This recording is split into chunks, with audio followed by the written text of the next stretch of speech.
Michael trained as an economist at the London School of Economics in the early 1960s, after which he started his overseas engagements and travels in East Africa. He joined the DPU in 1971, where he established the Action Planning for Urban Development course. He also directed the MSc in Urban Development Planning. Michael was also actively involved in the DPU Training and Advisory Service, conducting institutional consultancy and capacity building. His interests include urban regeneration, cosmopolitan development, urban conservation and heritage management, as well as conflict mediation and reconciliation, post-conflict reconstruction and development. Michael, how did you come to the DPU? I had the good fortune, way back in 1963, to have attended a lecture by Professor Otto Königsberger, who was the founder of the Architectural Association Department of Tropical Studies, called Action Planning. And that was a uniquely engaging and formative influence on my subsequent trajectory, ending up at the DPU. Luckily, I was taken on by Otto and a deputy director called Cho Padamse in 1970 to expand the range of studies from climatic design and housing and so on into urbanization and urban planning, which I did for a year. So what was for you attractive about the DPU?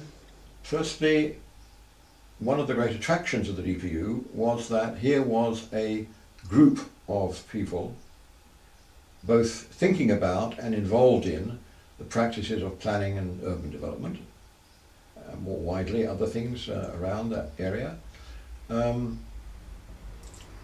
which was moving away from a very narrow definition of planning to a broader engagement with other aspects of urban affairs, which had an essential part to play in any effective urban planning practice.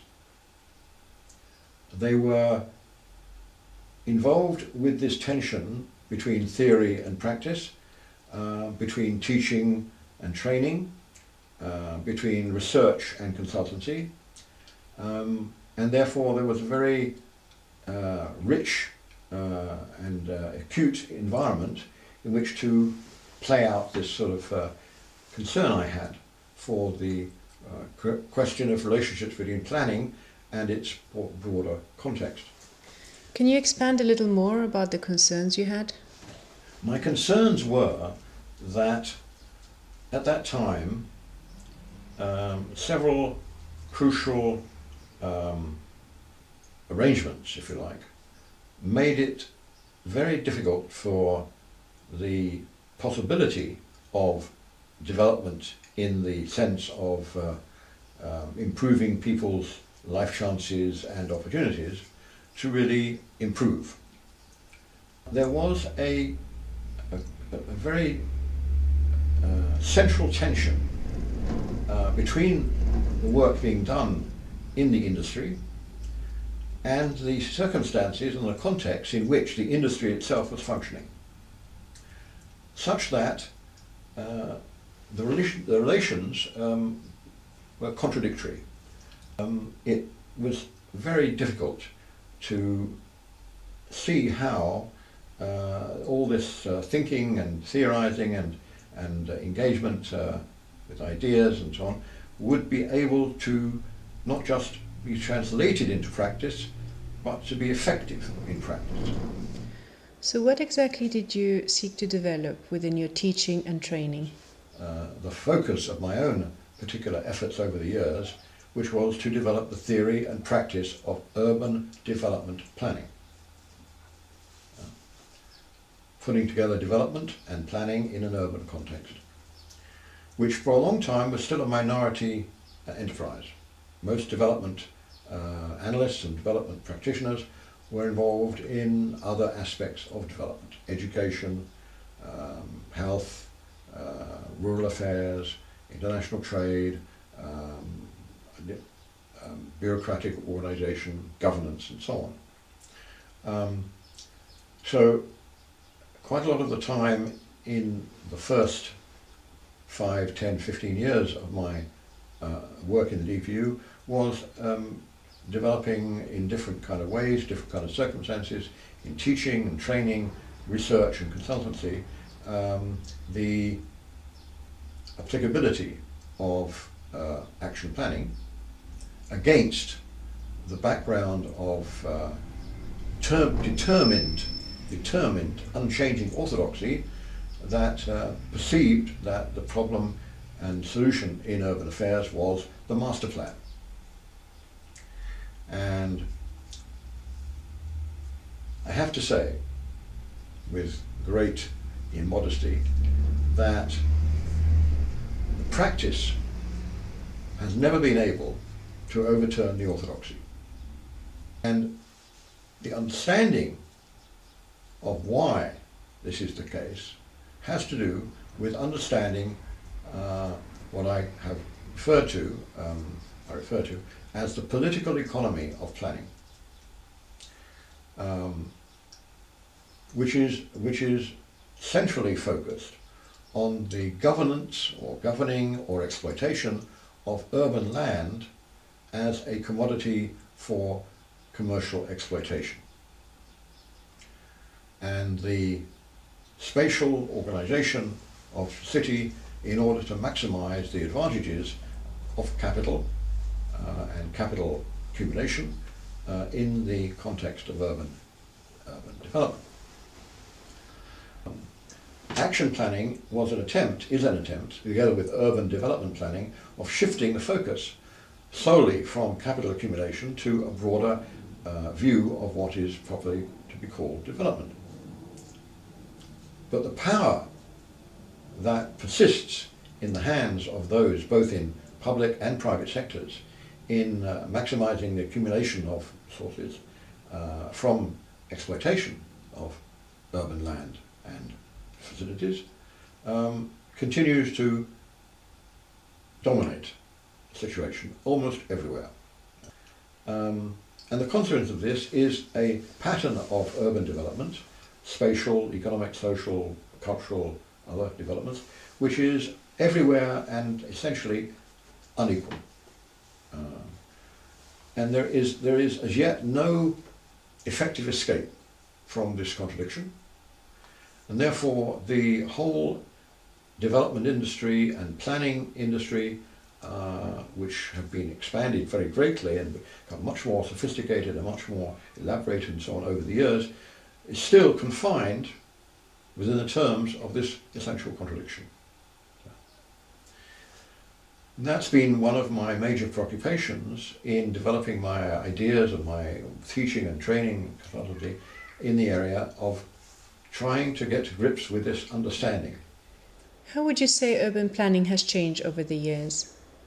Urban planning is often generalized to be associated with this particular kind of land use planning and development.